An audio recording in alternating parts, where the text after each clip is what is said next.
Tá ok? Então, o texto é esse. Esse texto foi tirado da revista Harvard Business Review. É uma revista que a FAC assinava até bem pouco tempo, né? Uma revista norte-americana que é traduzida, é do Canadá, se não me engano, e ela é traduzida para o Brasil, né? E publicada aqui no Brasil.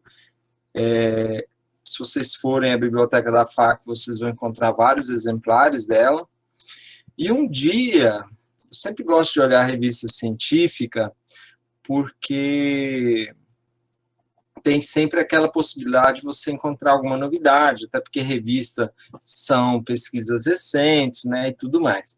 Aí um dia, folheando as revistas lá pelo índice, eu encontrei essa matéria, né, e eu achei muito interessante. O que uma boa abordagem de neurociência nos pode ensinar sobre administração. Olhei e falei, nossa, que interessante, né? Vamos dar uma lida nisso. Aí eu levei a revista para casa e tal, li, achei muito interessante, né? E depois eu tirei cópia, guardei. Aí, um determinado semestre aí atrás, eu comecei a utilizar esse artigo. Muito bom o artigo. Quem ainda não leu, vale a pena ler, até porque é o texto da prova, né? E vocês vão conseguir reunir algumas informações que podem ser úteis para vocês posteriormente nesse caminho de vocês, né, de formação acadêmica. O texto é do Adam Watts e Marilyn Manson, e que são pesquisadores, né? E ele traz algumas questões assim muito interessantes sobre o texto. Mas antes de começar, aqueles que leram, algum de vocês quer fazer alguma pergunta?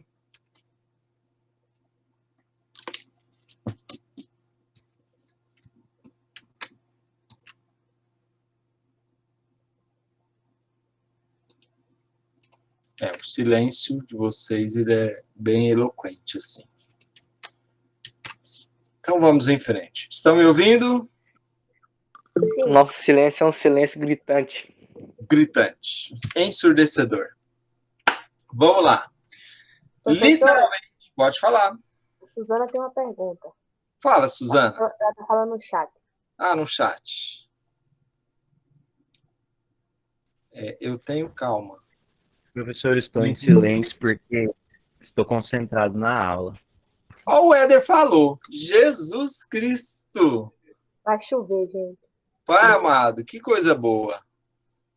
Essa interação da neurociência com a administração pode ter pontos negativos? Pode ter pontos negativos. A gente vai ver alguns, vai discutir alguns aqui hoje, né? Por quê? Porque basicamente, você é seu cérebro. Basicamente, todo o seu comportamento vem do seu cérebro. Se você entender bem essa ferramenta, você vai conseguir, por meio de alguns insights, direcionar um pouco melhor a sua energia e compreender um pouco melhor o campo organizacional, tá? Então, a gente vai por esse caminho hoje. A matéria, ela começa falando que, literalmente, você ama seu celular, seu iPhone, né?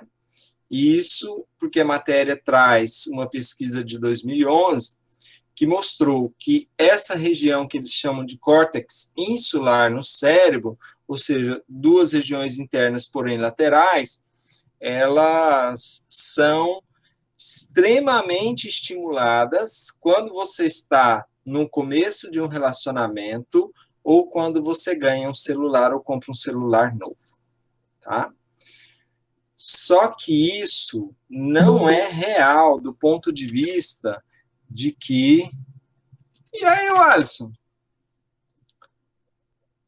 Não é real do ponto de vista de que você ame o seu aparelho celular, não é isso. Essa área ela pode ser estimulada de várias maneiras e até quando você respira, dependendo de onde você está, né?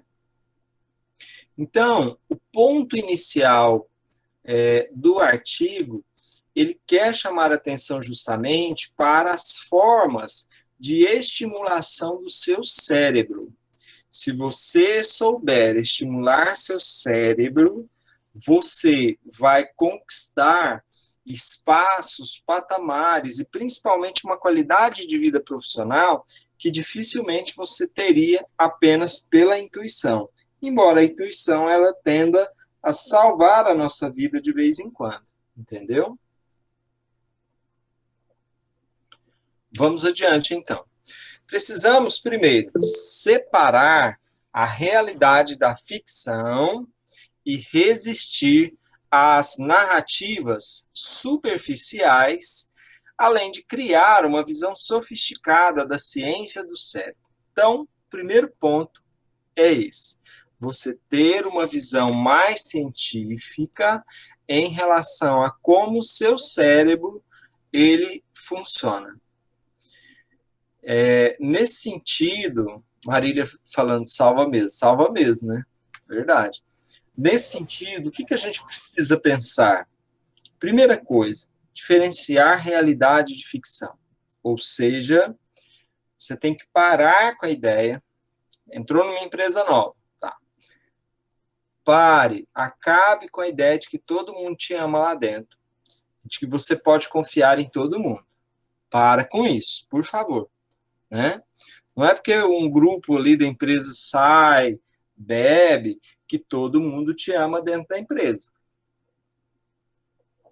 Isso não é verdade. E isso também não significa que você vai fazer... Eu também, Marília, eu também sofro. Isso também não significa que você vai fazer uma política de eu não converso com ninguém. Não é isso, tá? A grande questão é que todo mundo é invejoso, gente. As pessoas são invejosas, né?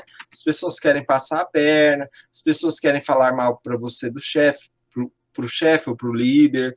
Então, você tem que... Em algum momento a gente vai ter que amadurecer para a gente começar a pensar, então, que a percepção é o que realmente salva a nossa vida. Vamos dar uma olhada nesse vídeo. Se não tiver ok, vocês me falam, tá? Neurociência é todo tipo de investigação sobre o sistema nervoso. Como ele se desenvolve, como ele é parecido ou diferente entre indivíduos e entre espécies, e até como ele deixa de funcionar. A neurociência nos revela como o cérebro produz nosso comportamento. Por que nos emocionamos, por que precisamos dormir, como tomamos decisões, como as que desenvolvem, enfim, como somos o que somos. Há várias maneiras de investigar a estrutura e o funcionamento do cérebro, mas, em geral, o neurocientista trabalha num laboratório, fazendo pesquisa, ou em hospitais, se for um pesquisador neurologista. Um neurocientista pode ser um biólogo, um médico, psicólogo, físico, engenheiro, filósofo. Por que crianças não obedecem ou não? Não pode subir aí não, Gabriel. Não pode subir. Não pode molhar o amigo, hein? Não pode molhar o amigo. Não pode molhar na frente. Não pode. Crianças, em geral, têm dificuldade de obedecer a ordens que começam por não. Não. Sabe por quê? A resposta está aqui, no córtex pré-frontal. Essa parte da frente do cérebro, bem atrás da testa. Entre muitas outras coisas, ela é responsável por impedir que a gente responda a estímulos de maneira automática, sem pensar. Você não pode colocar a mão que você vai prender sua orelha. Olha a mão aí. O problema é que esta parte do cérebro só amadurece na adolescência. E enquanto ela não está madura, a criança responde ao que vê e ouve, fazendo o que dá na telha. O que eu falei pra você que não é pra andar aqui dentro? Às vezes, até cérebros adultos têm dificuldade de obedecer a um não. Quer ver? Não pense em um elefante cor-de-rosa. Conseguiu? Aposto que não. A imagem de um elefante cor-de-rosa é ativada automaticamente no seu cérebro quando você ouve essas palavras. A dificuldade da criança é parecida. Quando escuta "não toque", o cérebro infantil se vê diante de um dilema. Palavras como correr, pular, tocar ativam automaticamente essas ações e o cérebro se prepara para executá-las.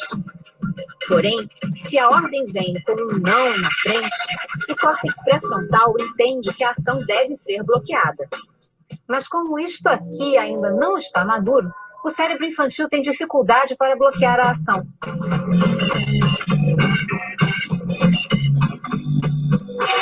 Portanto, cuidado. Dizer não pule para uma criança em cima do muro pode ser um perigo, um convite ao pulo. O que fazer? Em vez de não pula, diga fica parado.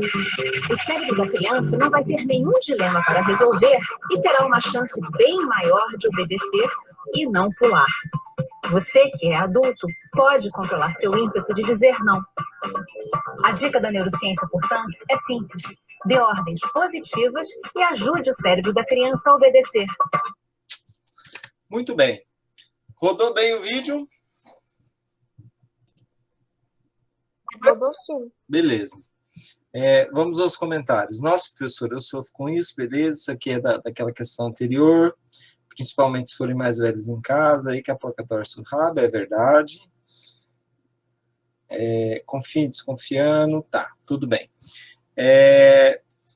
Algum comentário sobre o vídeo? Vocês querem questionar ou colocar alguma questão? Guilherme, basicamente ninguém gosta de escutar não, né? Basicamente é isso. Mas aí eu vou falar um pouquinho disso. Fala, Rose. A disciplina positiva poderia vir ajudar nesse aspecto? Ajuda muito no caso da criança, justamente quando você deixa de falar o não, evita de falar o não, né? E começa a construir comandos com a criança, né? Faça isso, vamos ali, pegue isso, né? E em adultos não funcionaria, não? No caso do adulto, é extremamente complicado essa questão do não também. Não é só para a criança, né? Eu ouvo não na empresa, o que você quer fazer? Você quer sair da empresa, você quer brigar com o chefe, você quer fazer aquilo que falou que não era para fazer, né? Principalmente se esse não for dado com autoritarismo, tá? O Éder, nunca havia parado para pensar, mas é verdade. Sempre que ouvimos o não, isso nos estimula a curiosidade sobre aquela determinada ação, justamente, né? O nosso cérebro, ele detesta ouvir não, porque não significa stop, né? Não significa, olha, para de fazer o que você está fazendo, faz o que eu mando, esquece que você sabe. Então, o não, isso mesmo, Marília, é um travamento. O não, além de travar o nosso cérebro, ele faz com que nós nos tornemos obedientes. E se você tiver, aliado a isso, um transtorno de oposição, aí sim que a coisa fica grave, tá? Porque no transtorno de oposição, que é um transtorno neurológico, ou seja, no cérebro, você passa a desobedecer e passa a vivenciar uma série de situações ruins. Um exemplo disso, aquele ator que participou do Big Brother, que ele fez o papel de Tim Maia no filme do Tim Maia. Alguém se lembra o nome dele? Babu. Babu. Muito obrigado, Júlio. Babu, né? O Babu, ele aparenta ter algum tipo de transtorno opositor. Entende? Por quê? Porque os conflitos eram muito frequentes. E não era só com uma pessoa, né? Os conflitos eram com todos da casa. E, aliás, sim, paizão. E, aliás, eu quero aproveitar, deixa, para recomendar para vocês o filme Tim Maia. Para mim, do ponto de vista da gestão de carreira, o filme Tim Maia é o melhor filme que eu já vi. Mas tem um segundo filme sobre atriz, sobre ator, atriz, que também é muito bom, que é o filme Elis, sobre a história e a trajetória profissional da Elis Regina. São dois excelentes filmes sobre trajetória e administração de carreira. Tá? Fica a dica para o final de semana. Vamos em frente, que essa aula é longa. Ok. Dispor de um tempo livre, sem pensar em nada, é um fator importante para inovações revolucionárias. Eu quero muito chamar a atenção de vocês, eu fiz isso nas primeiras aulas e eu volto a fazer isso. Meditação é essencial para a saúde do cérebro, para o rejuvenescimento do cérebro, é essencial para que você consiga render. Meditar não é dormir. Dormir restaura suas energias? Sim, restaura. Mas meditar restaura ainda mais as suas forças, tá? Se estiver cansado mentalmente, fisicamente, dormir. Se estiver cansado mentalmente, meditar. Esse é mais ou menos a dica que a gente traz para vocês. A gente vê na imagem duas neuroimagens, né? Uma de um cérebro em atividade normal, ou seja, trabalhando, né? E aí você vê essas áreas verdes, você vê essas áreas vermelhas, que são áreas que têm um sobreaquecimento, ou seja, uma concentração maior de energia, né? Na parte de cima é a área frontal, né? E nessa área frontal você tem toda a organização do pensamento e tudo mais. Na área central ali o lobo insular, que a gente falou no início da aula, e que fala justamente sobre essa questão da satisfação, e a gente vai ver isso no artigo, como é que o artigo trata isso, mas é possível perceber também que o cérebro todo está com uma tonalidade mais clara.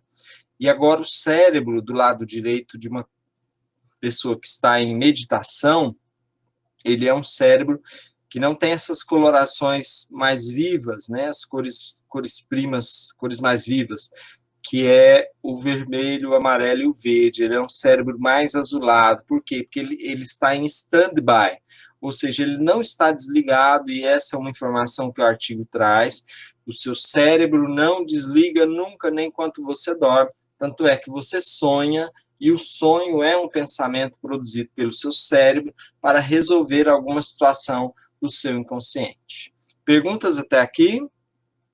Sério? Ô, professor, Sério? uma pergunta que me nada a ver. Só Pode que. falar.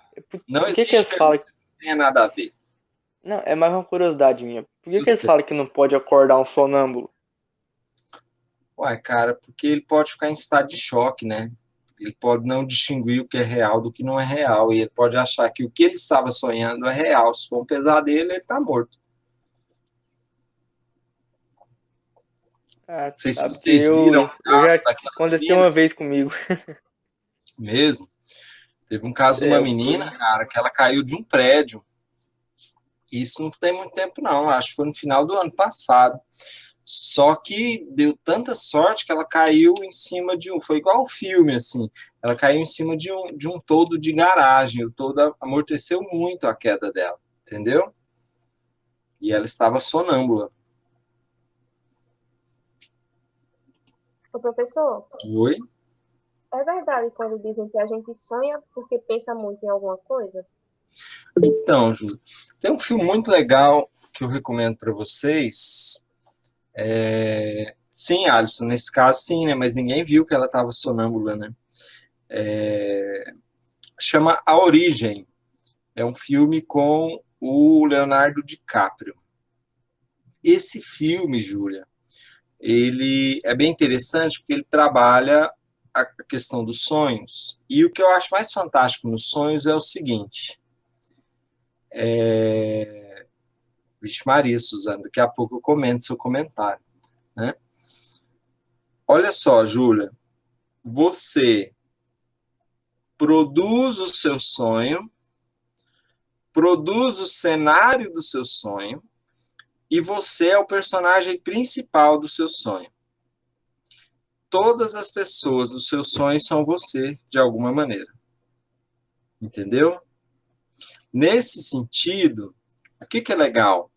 É legal você perceber que no seu sonho você está repensando uma situação que você viveu. O sonho é sempre algo que você viveu, né?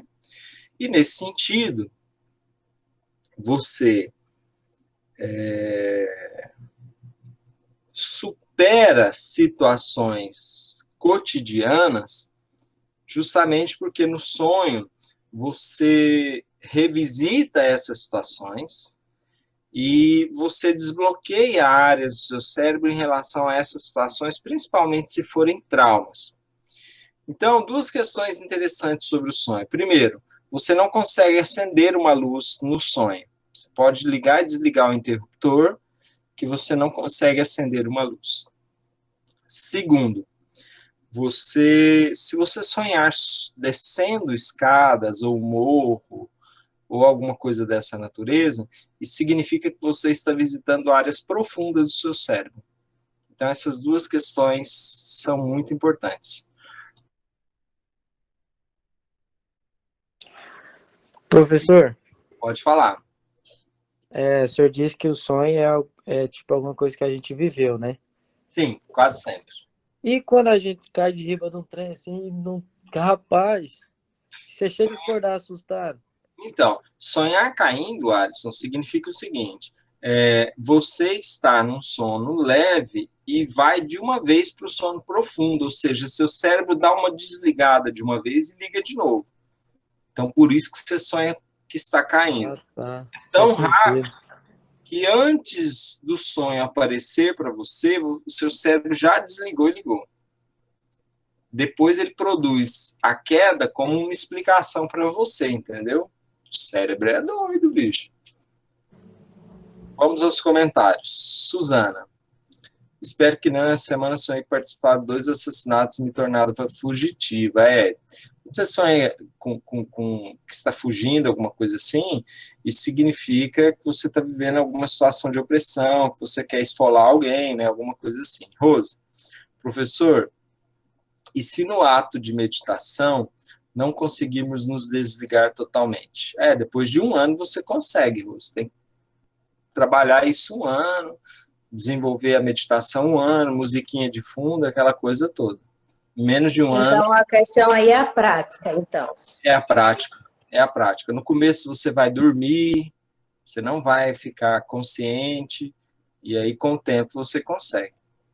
E quando você conseguir mesmo, você não precisa parar para meditar. Uma respiração profunda já é uma meditação. Entendeu? Porque seu cérebro já pegou o caminho. É igual andar de bicicleta, né? Ok. Eu não entendi o que o Guilherme falou. Isso é jogo de tiro. Não sei como que é isso. Não, é porque eu falei que... que... fala que sonha caindo. Sonhar caindo é crescimento. Não sei, eu não lembro disso em Freud. E aí, Tailane, bem-vinda. Guilherme, meditação. Você está pensando em quê na hora da meditação? Você não está pensando. Meditação é não pensar. Você está tentando sentir o seu corpo. O caminho da meditação é esse, é você sentir para não pensar. Entendeu? É isso. Podemos ir em frente? Então vamos. Professor, mas, por exemplo, no momento que eu estou meditando, eu tenho consciência que eu tô acordado, que eu estou ali presente? Tem. Não entendi. Tem. Se você não dormir, tem. Ah, beleza. Mas no Eu começo acho que eu não vou conseguir fazer isso, não, porque eu vou dormir, certeza. No começo você vai dormir, com o tempo não. Com o tempo você consegue ficar acordado e sentir a meditação, né? Vamos lá. Você já consegue? Já, depois de muitos anos, né? Mas quando eu comecei, eu demorei 1 ano, mais ou menos, para chegar num nível bom de meditação, assim. É respirar, cara. Respirar e sentir o corpo, basicamente. A concepção de um cérebro em redes, em vez de áreas, proporciona a percepção de como permitir o pensamento criativo, uma questão que a gente trabalhou, de como estruturar a área da recompensa, de como, qual é o papel da emoção na tomada de decisão e a questão das oportunidades e armadilhas para a execução das multitarefas. Então, a questão do cérebro em rede é o seguinte: antigamente, e a matéria do iPhone, ela mostra isso, né? Não é porque uma área do seu cérebro foi estimulada que aquilo ali significa alguma coisa. E os neurocientistas hoje percebem o cérebro de uma maneira sistêmica, ou seja, é a área que está sendo estimulada no cérebro, mas os efeitos que aquela reação cerebral produzem. Isso é, então, a questão do cérebro em rede em vez do cérebro em área. Só o cérebro ser iluminado não significa muita coisa, mas o cérebro mais o comportamento, aí sim nós temos algumas evidências. Existem, então, 15 redes e sub-redes que percorrem todo o cérebro, ou seja, que estimulam todo o cérebro. E aí o artigo traz 4 delas: a rede padrão, a rede de recompensa, a rede de afeto e a rede de controle. Falando Esse vídeo é da mesma neurocientista que eu mostrei no início, naquele outro vídeo, e ela não está mais no Brasil. Acho que no final do governo Dilma, quando os incentivos para a ciência já começaram a ser retirados das universidades, então, nesse período, ela deixou o Brasil, ela recebeu um convite do Canadá para fazer pesquisa e ela foi para o Canadá. Então, vamos acompanhar. Nesse sentido, falando justamente... Professor, Oi. por que ela falou que ser cientista hoje não é mais uma profissão? Vou te explicar. Não existe a profissão cientista no Brasil. Não existe, né? Por exemplo, eu fiz mestrado, doutorado em ciências da religião, beleza? Eu sou cientista da religião, eu faço pesquisa nessa área. Não sobre religião em si, eu faço pesquisa sobre sistema de crenças, né? Que é um aspecto comum, não só a todas as religiões, mas comum a todas as ciências também. Ou seja, toda ciência, quando se inicia uma pesquisa, ela está baseada em crenças que podem ou não ser comprovadas, né? Então, assim, eu trabalho, por exemplo, na UEG, né? Que eu sou concursado. Lá eu trabalho como professor, eu tenho uma carga horária de 12 horas aula, em sala de aula, fiz teologia. E eu tenho 8 horas por semana para pesquisa. Eu desenvolvo projetos de pesquisa, só que na área de educação lá, né? Porque eu sou lotado no curso de pedagogia. Então, assim, eu não sou um cientista que dá aula, eu sou um professor que faz pesquisa, assim como os demais lá, porque a maioria dos professores da UEG são doutores, né? Nesse sentido. Eu não sei se eu respondi. Entendi mais ou menos. Você não presta concurso para ser cientista, Júlia. Você presta concurso para ser professor e pode fazer pesquisa se você for mestre ou doutor, entendeu? Ah! E você ganha carga horária por isso. Entendi, sim. É isso, né? Agora, tem uma coisa que eu não posso deixar de falar, né? Não posso. Primeiramente, tem um livro da Runzel, que é essa que falou aí no Roda Viva, muito bom esse livro. Não é científico, né? Pílulas de Neurociência. Ele não é científico, enfim. Mas é um bom livro para entender um pouquinho de neurociência, ela fala de sucesso profissional e tal, enfim, né?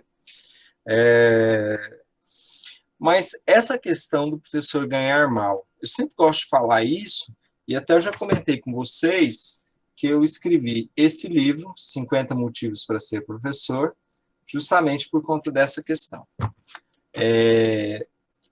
A ideia de que o professor ganha mal, ela é tão difundida, mas tão difundida, que todo mundo acredita nisso, né? E eu não estou dizendo aqui que o professor não ganha mal. O que eu estou dizendo é que o professor, com o salário que ele ganha, ele não vai ficar rico. Entende? É diferente de ganhar mal ou não. Isso precisa ficar muito claro para vocês, né? Principalmente se for um professor que tiver mestrado, doutorado. E você não precisa gastar dinheiro exatamente para ganhar, para fazer mestrado, doutorado, porque existem bolsas. Nesse momento, não, porque a situação de pesquisa no Brasil está em crise, né? Mas, por exemplo, eu fiz mestrado, doutorado com bolsa, né? Então, nesse sentido, eu acho que a gente precisa desmistificar um pouco essa ideia do professor coitadinho, do professor que ganha mal. Eu realmente não concordo com isso, né? Absolutamente tudo que eu tenho, tudo, veio da educação, né? Não veio de outro caminho, veio de outro lugar, veio da educação, tá? Perguntas? Então tá. Tem pergunta, vamos em frente. Legal, né, falar de neurociência, eu gosto. Acho muito bom. Tá legal, professor, porque o senhor está mostrando esses vídeos e a apresentação, porque eu li aquele texto umas 3 vezes para entender o mínimo. Gente, vocês têm que pensar o seguinte também, olha, texto científico não é a mesma coisa que ler gibi, entendeu? Texto científico é difícil, realmente A é linguagem difícil. é mais complexa, né? A linguagem é mais complexa, então exige uma tratativa, só que não só eu, mas os outros professores também precisam trabalhar textos científicos com vocês, para vocês se habituarem a isso, entendeu? No final do curso, vocês vão ter que fazer uma pesquisa científica, escrever um artigo científico, né? Então, vocês já precisam se acostumar com isso, tá? Vamos lá. Seu cérebro nunca repousa. Mesmo concentrado em algo, uma rede distinta permanece em atividade, trocando sinapses.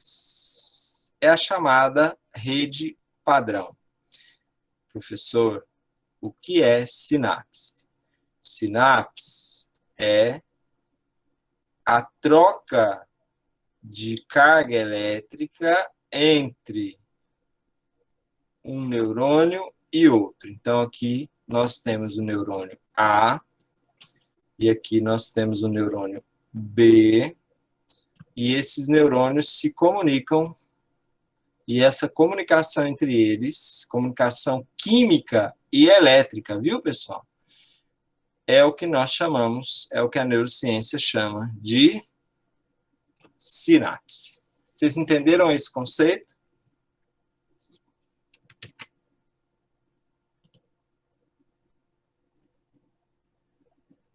Eu entendi. Professor, pode repetir, por favor? Posso sim. O cérebro, ele... Só um minuto. O cérebro, ele é formado de vários neurônios. Não é isso?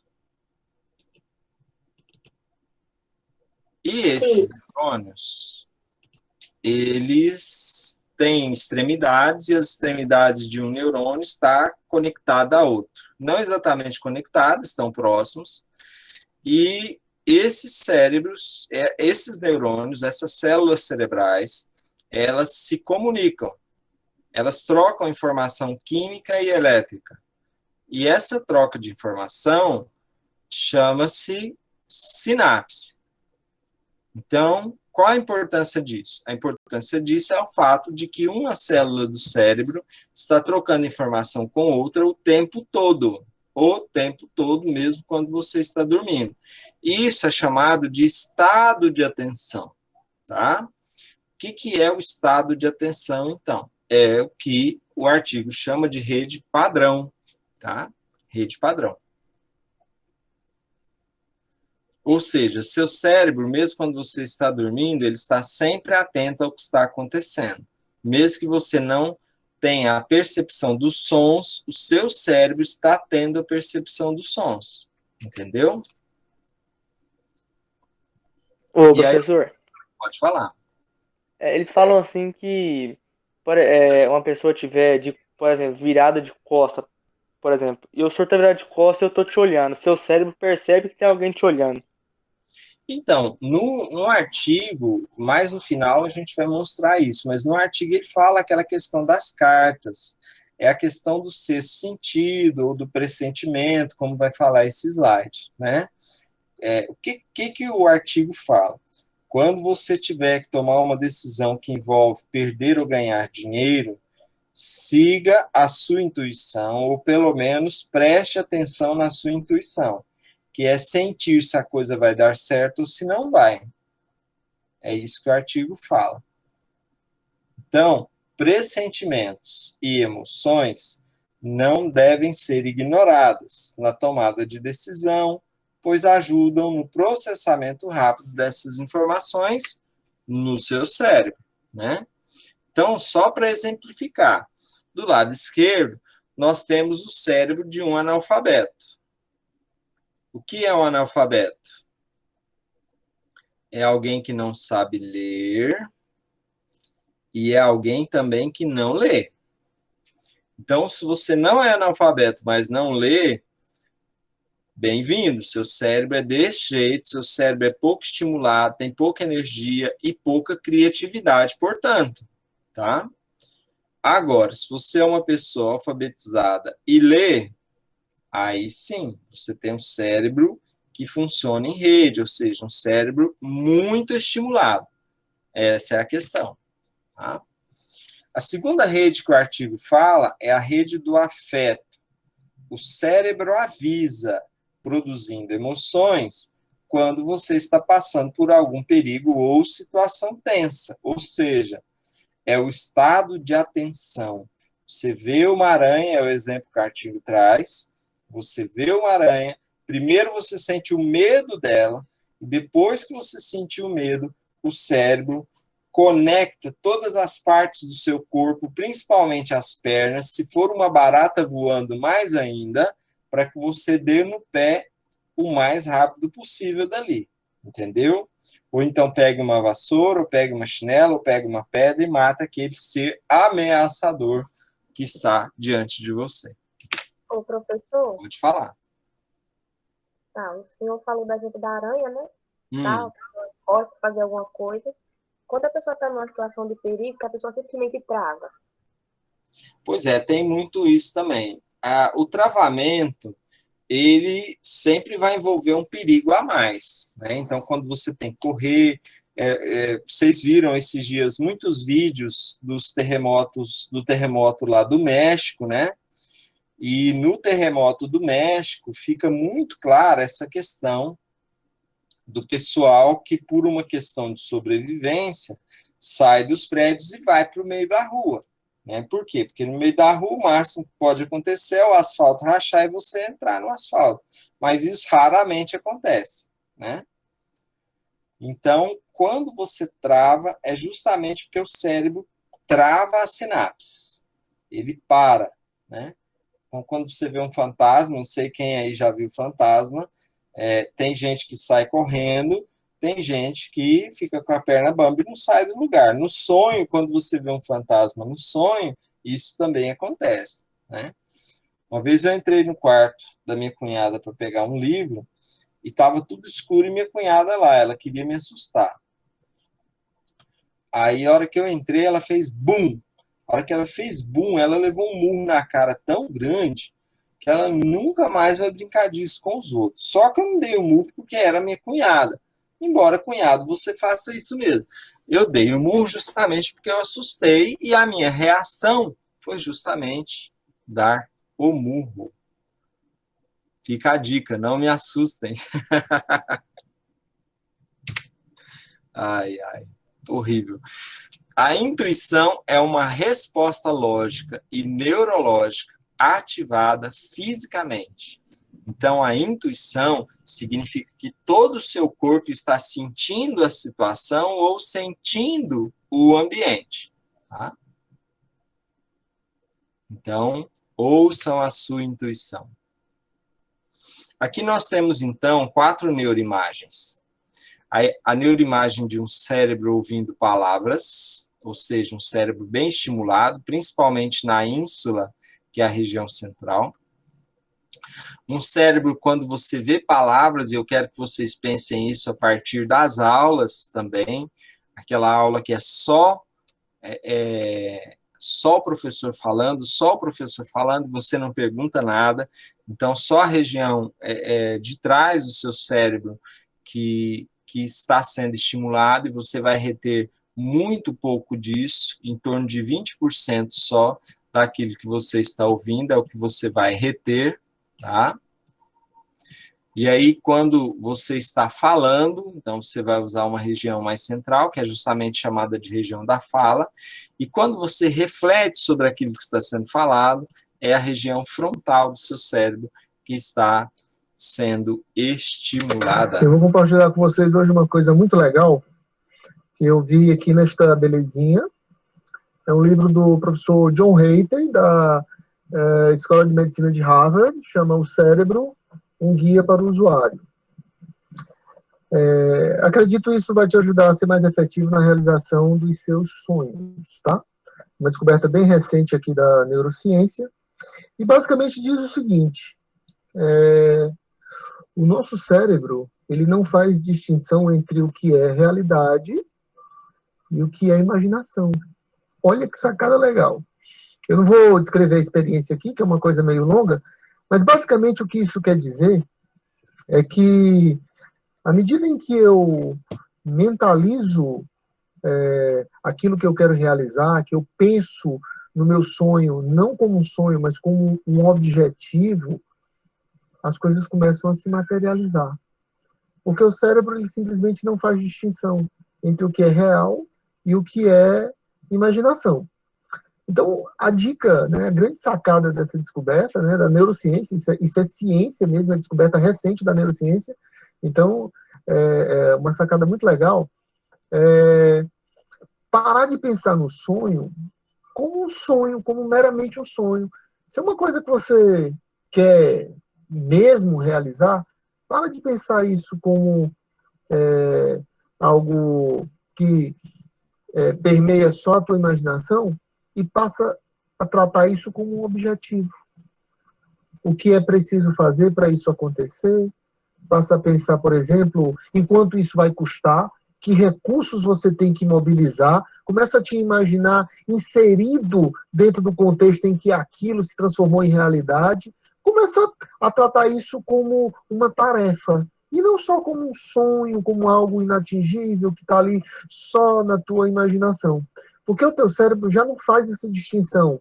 A distância que está entre o real e a imaginação é só a tua atitude. O teu cérebro já não faz distinção entre uma coisa e outra. Ele já não faz diferença entre o que é real e o que é imaginação. A distância está na forma em que você trata isso. Se você continua tratando os seus sonhos como um sonho, apenas um sonho, ele vai ser um sonho para sempre. Se você passa a tratar o seu sonho como um objetivo, como algo que você pode realizar, começa a pensar em que recursos você tem que mobilizar, quanto vai custar, em que momento você pode começar, com o que você pode iniciar, e criando imagens, passa a criar imagens de você realizando isso, as coisas começam a se materializar. Então, eu considero isso uma grande sacada.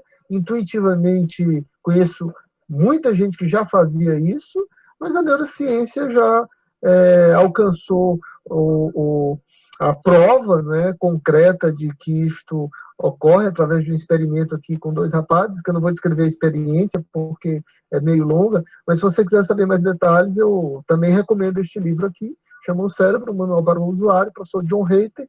Ele é professor adjunto da clínica psiquiátrica da Escola de Medicina de Harvard. Então é um cara que tem muito conteúdo, né, para compartilhar. Muito bem. Questões sobre o vídeo? Esse homem é um dos bambambãs da administração, das palestras de administração. Muito bom ele. Querem perguntar alguma coisa? Eu não entendi muito bem. Eu também não. Não gostou dele? Não, a Marília vai perguntar. Não, é porque eu não entendi muito bem o que ele quer dizer, que o cérebro não consegue distinguir o que é um sonho e o que é realidade. Era exatamente isso que eu ia perguntar. O espaço do sonho e o espaço da realidade, a rede do sonho e a rede da realidade, elas são a mesma rede que a rede dos afetos vinculada à rede padrão do cérebro. Então, embora você distinga um sonho de uma realidade, o seu cérebro não distingue. Não faz sentido, né? Não faz sentido se você olhar do ponto de vista do estado de consciência. Você sabe o que é um sonho e você sabe o que é realidade, beleza? Até aí, tudo bem, tudo lindo, mas o seu cérebro não sabe.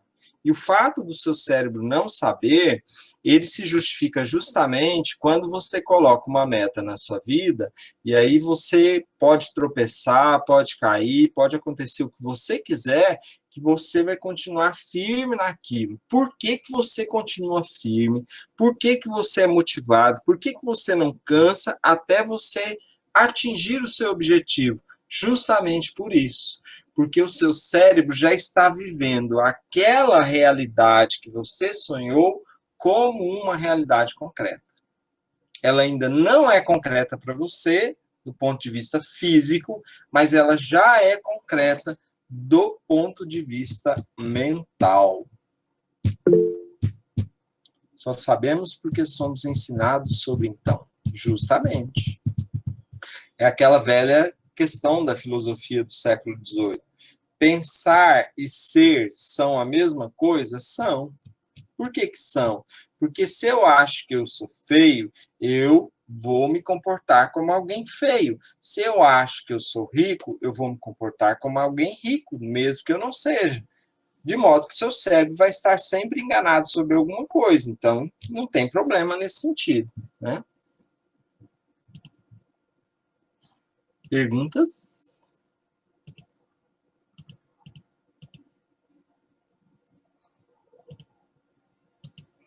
Pode perguntar.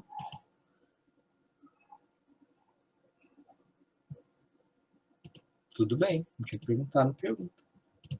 Pra frente. Nosso ajudante. Quando o cérebro se depara com eventos, pessoas, situações, ele rotula emocionalmente, ou seja, é como se você usasse um óculos azul e visse tudo azul. Então, seu cérebro produz uma interpretação sobre a realidade antes que você vivencie plenamente aquela realidade.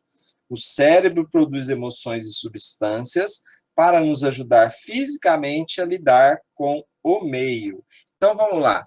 Se você fez atividade física, seu cérebro vai produzir determinadas substâncias, é o chamado cortisol, e essa substância depois ela tem que ser trabalhada, ou seja, um período de descanso para produzir dopamina, que é o hormônio do prazer, né? Ou então tomar uma cerveja, ou então comer alguma coisa, para estimular o seu corpo e, portanto, o seu cérebro.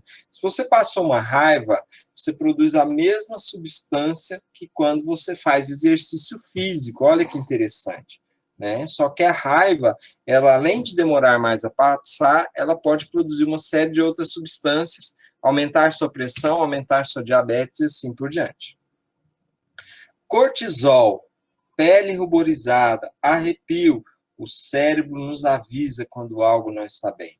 A rede do afeto produz rapidamente a tomada de decisão e ajuda você a lidar com essa emoção.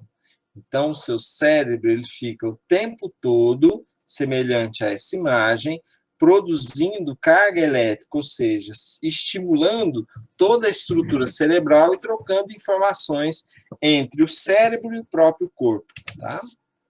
Nós podemos, então, pressentir se o mercado é vantajoso, mesmo se não dispusermos de um conjunto de informações que respalde a nossa decisão e a nossa intuição. A intuição é um sentido válido, nem sempre a intuição, você vai acertar na intuição, mas sempre você vai estar muito próximo da verdade quando você ouve, presta atenção na sua intuição. Terceira rede, a rede do controle. A rede do controle pressupõe as mudanças que podemos fazer a qualquer momento e as decisões surpreendentes que nós podemos tomar. A rede do controle é responsável pela nossa flexibilidade. Galera, final do dia, sexta-feira, fala, vamos sair depois do expediente para o bebê? Você fala assim, não vou sair não, estou sem dinheiro e tal. Por outro lado, você pensa assim, não, mas eu vou receber na quarta-feira, vamos sair sim, porque eu estou precisando dar uma relaxada. Então, é a rede do controle. Eduardo Como é que a Ferraz. neurociência pode contribuir na gestão de pessoas? A resposta prática é a seguinte: a neurociência traz muito mais ciência, como o nome já está dizendo, traz muito mais objetividade àquilo que chama-se de comportamento humano. Vamos dar um exemplo prático aqui. A neurociência diz, por exemplo, que alguns traços da personalidade são como se fosse um prédio. A gente não consegue mudar um prédio de lugar. A gente consegue mudar o acabamento do prédio. O tapete, a cor da parede, os eletrodomésticos. A personalidade é parecida. Uma pessoa introvertida, por exemplo, uma pessoa tímida, quietinha, fechada, calada, jamais vai se transformar depois de adulta em uma pessoa extrovertida, sociável e falante. O que uma pessoa tímida pode aprender, com técnicas, por exemplo, é como falar por 5 ou 10 minutos numa reunião, ou, se quiser treinar muito, até como fazer uma palestra. Acabou a palestra, ela volta a ser tímida como ela sempre foi. O que eu quero dizer com isso é que muitos aspectos da personalidade são estruturais e dependem muito mais daquilo que você é do que aquilo que você gostaria de ser. Ninguém troca de lado. A gente não pode ser tudo aquilo que as pessoas dizem que a gente pode. Ou aquela história horrível. Você pode ser o que quiser, basta querer. Quer dizer que se eu não conseguir ser, é porque eu sou incompetente ou uma pessoa que não consegue ter metas ou não consegue definir o que quer. Isso está errado. A gente deveria entender como a gente funciona, quais são os pontos fortes da personalidade e aproveitar ao máximo esses pontos fortes. E gastar no máximo 20 ou 30% do tempo para corrigir fraquezas. Ou seja, a estrutura é que deveria comandar o acabamento e não o contrário. Muito bom. Perguntas sobre o vídeo? Professor, eu não consegui entender o vídeo muito Não. bem. Não. A neurociência, ela nos ajuda na administração no sentido de perceber que toda e qualquer situação pode sofrer modificações, né? Essas modificações, elas são mais aparentes do que estruturais. Por exemplo, você tem uma empresa e você tem um grande capital de investido nessa empresa, e essa empresa está atravessando uma crise, uma pandemia, né, como aquela que aconteceu no ano de 2020, né? E aí a empresa entra em crise, você tem que demitir funcionário, você fala assim, não, vou ter que trocar de ramo, não sei o que tem. Necessariamente, você não precisa trocar de ramo, e isso é muito complicado, trocar de ramo dentro de uma empresa, né? Mas você pode assumir algumas posturas, não só motivacionais, mas de gestão, e garantir, então, que a sua empresa sobreviva à crise, mesmo passando por dificuldade, mesmo que precise de algum empréstimo a longo prazo, né? Ou seja, você pode mudar aparências, situações externas, porém, situações internas são mais difíceis. Quando você pensa, então, nos tipos de temperamento, vamos supor que você é uma pessoa explosiva e você consegue fazer alguns cursos, ir no psicólogo, e aí você controla essa explosividade sua. Não significa que você deixou de ser explosiva, né? Significa que você treinou o seu cérebro para se comportar de uma maneira mais aceitável.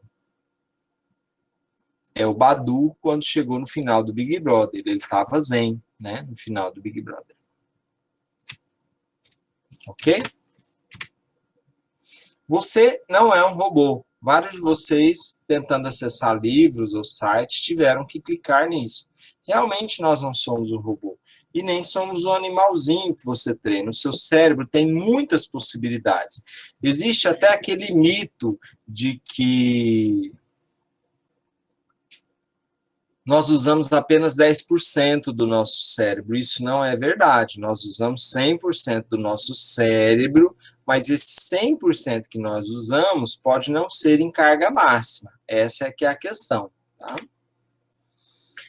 Dentro dessa rede que a gente está tratando, que é a rede do controle, ela pode reprimir a atividade, né, em relação à rede da recompensa, que é a última que a gente vai falar, fazendo você se esforçar mais em relação ao seu objetivo, né? Então, o que a imagem mostra é justamente isso. Entre um funcionário motivado, né, e um funcionário desmotivado, você tem que dar uma atenção especial ao funcionário motivado, mesmo que ele não tenha tanta experiência. Por quê? Porque ele tende a ter uma resistência maior no momento em que a empresa precisa bater uma meta, precisa reformular alguns conceitos e assim por diante. Então, atenção para a questão da motivação. Motivação nem sempre tem a ver com o ambiente externo, né? Se eu estou no meio em que todo mundo fala mal do meio e eu não, eu preciso estar consciente disso. É o caso da educação. Todo mundo fala mal de ser professor. Eu vou escrever um livro sobre 50 motivos para ser professor. Então, assim, ou eu estou louco, ou esse pessoal aí não está tomando consciência de tudo aquilo que a educação deu para eles. É isso. A rede do controle nos ajuda a priorizar tarefas em função de um algo mais e maior. E aí vem aquela questão que eu mencionei para o Guilherme, da experiência que eles fizeram. Imagine que você vê uma aranha, né, e aí você primeiro fica com medo da aranha e depois você começa a tomar algumas atitudes, tá? No segundo parágrafo aqui, ele vai dizer o seguinte, ó, a rede do afeto parece saber o que está acontecendo antes de conscientemente nós reconhecermos esse algo que está acontecendo, né? Então, aí vem os exemplos. No teste de Iowa, os participantes escolhem cartas de um baralho e, à medida que cada carta é virada, eles perdem ou ganham certa quantia de dinheiro. As cartas do baralho mal contêm altas penalidades e recompensas que levam a uma perda efetiva. O baralho bom contém cartas com baixas penalidades e recompensas com ganho efetivo. Pessoas saudáveis retiram cartas de cada baralho 40 a 50 vezes antes de perceber que era mais lucrativo escolher conscientemente o baralho com recompensas e penalidades menores. Então, o seu cérebro vai percebendo isso inconscientemente, tá? Quanto mais sua empresa focar em uma meta, mais chance de sucesso. Várias metas tiram o foco. Então, é melhor ter uma meta por vez do que ter 10 metas e não fazer nenhuma, e não cumprir nenhuma, e não efetivar nenhuma. Melhor ler um livro por vez do que começar 5 e não terminar nenhum, tá? São aspectos de treino nesse sentido. Então, aí, o texto, lá pelas tantas, ele traz um resumão das 4 redes, né? A rede padrão, a rede da recompensa, a rede do afeto e a rede do controle, tá? A rede do controle, ela é bem interessante porque é ela justamente que controla essa sua motivação. Eu quero falar um pouquinho dessa rede, que é a rede da recompensa, porque essa rede é uma rede altamente estimulante no cérebro. O que significa recompensa? E aí eu gosto de um exemplo que é o seguinte. Qual é o melhor momento da empresa ou na empresa? O melhor momento é o momento do cafezinho, porque no momento do cafezinho, o seu cérebro é recompensado por todo aquele dia de trabalho que você teve, né? Então, assim, você trabalha muito andando na rua e tal, você para um momento em um determinado estabelecimento, toma um café, ou então toma um suco, toma um refrigerante, ou então você pega uma fruta, come uma fruta. Essas pequenas experiências de prazer, elas trazem para o seu cérebro o que a gente chama de recompensa ou satisfação. O que é isso? É uma sensação que é você que produz, não é o ambiente externo que produz. E essa sensação dá para você motivação, equilibra as energias do seu cérebro e faz com que você continue adiante nos seus propósitos.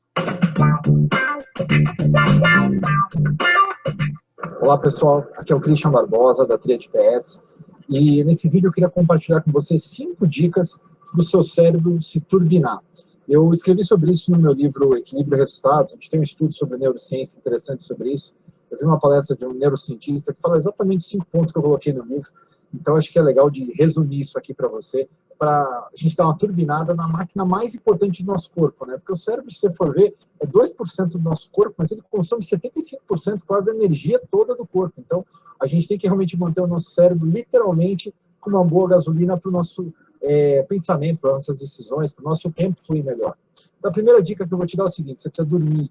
Dormir faz o cérebro relaxar, faz o cérebro memorizar, faz você ter melhores ideias, faz você realmente recuperar. Dormir é um combustível para o teu cérebro. Segundo, coma regularmente coisas boas.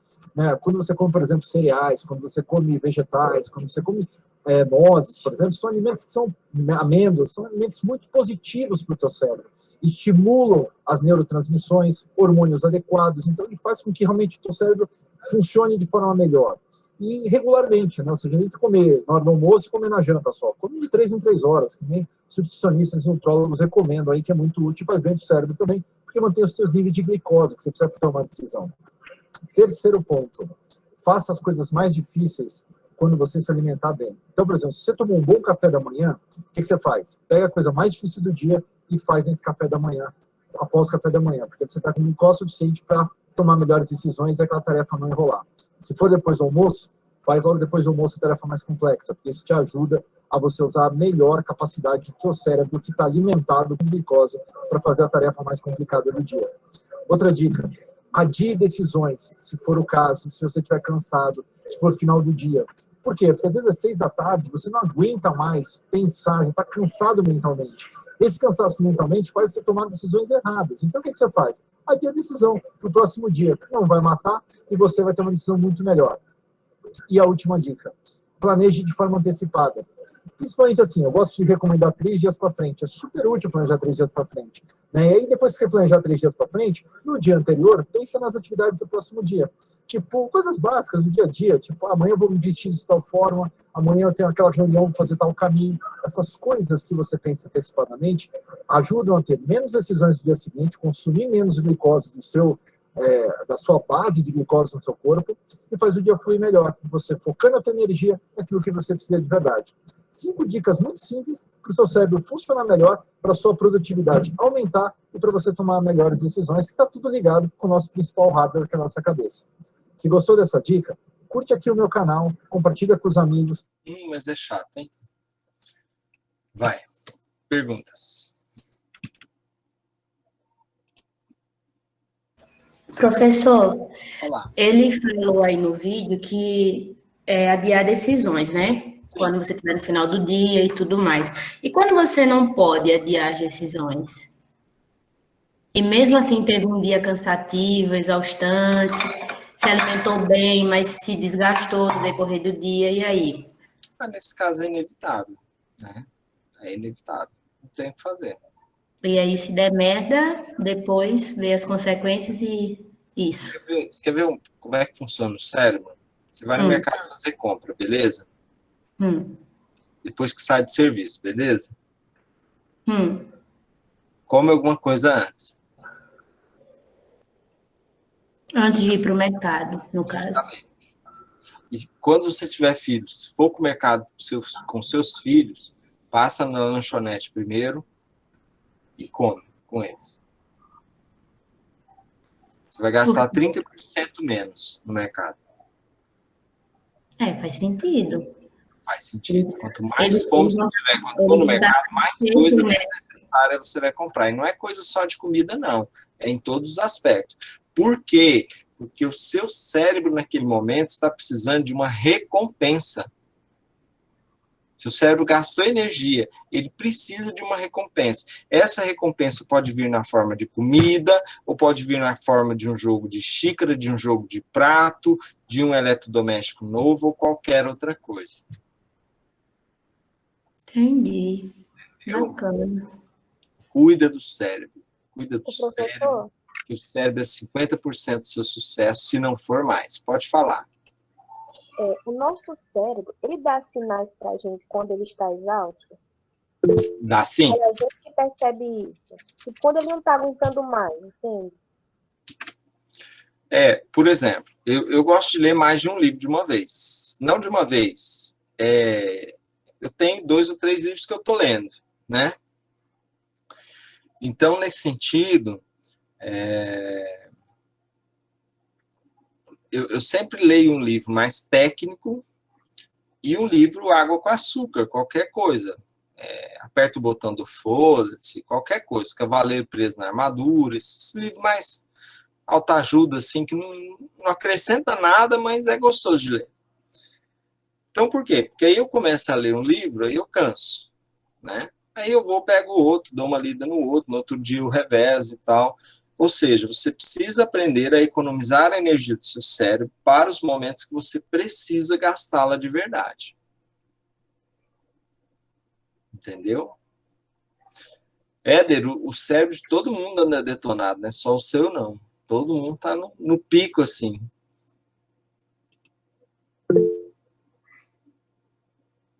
Aí é feio. Feio, feio, feio. Questões, pessoal?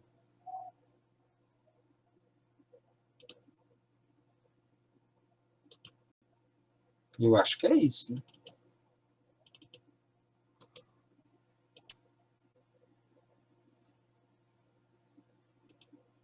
Então, acredito que fechamos.